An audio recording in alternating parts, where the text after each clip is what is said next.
Lesson 131. Ich will.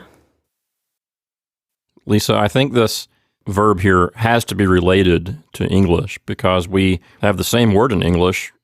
If we say I will something, it means that I want something. Although we don't use it very often, we still have that word. So it's not only used in the future tense? Well, you can use it in the future tense to say, I will go to the store. Mm-hmm.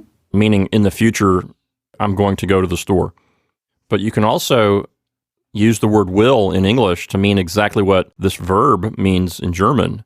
If I say I will, it sounds kind of archaic, sort of old-fashioned, but it still is good English. I could say, I will that you go to the store.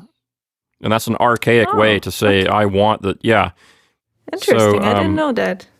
A more common way would be if we used the word will as a noun and said, it is my will that you go to the store. Yes, that I'm familiar with. But yes, I think so too, I agree. I think they're related. Or we could even say, I am willing to go to the store, meaning that I'm okay with it. I'll agree to it. Mm-hmm. So my gut feeling is that this German verb is related to our English word will. Is this verb regular? No, not really. So this verb is a special verb. You can use it as a main verb in a sentence, and you could also use it as a modal verb, which we will look into, I think, a couple of lessons from now. But for now, we will use it as the main verb of the sentence.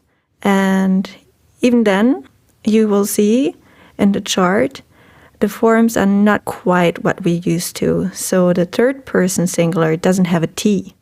Oh, I see what you mean. So ordinarily, the first person singular and third person singular are not identical. Right. This happens a lot with modal verbs, though. So you will see it again coming up, but just for now, for the verb will, try to remember that the third person just kind of loses the T. I'm also noticing that we have the letter I as the vowel in the singular forms, but the letter O replaces it in the plural forms. Right. That's another irregularity. So all the singular forms here have the I, and all the plural forms have the O.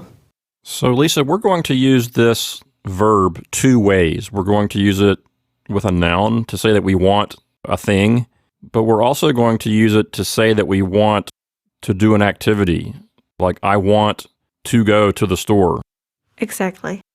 So in this particular lesson, we're going to have sentences like I want a dog, I want a cat, but then later we're going to learn more complicated sentences like I want to go to the store, I want to go to school, where the thing that you want is an activity or an action. Yes.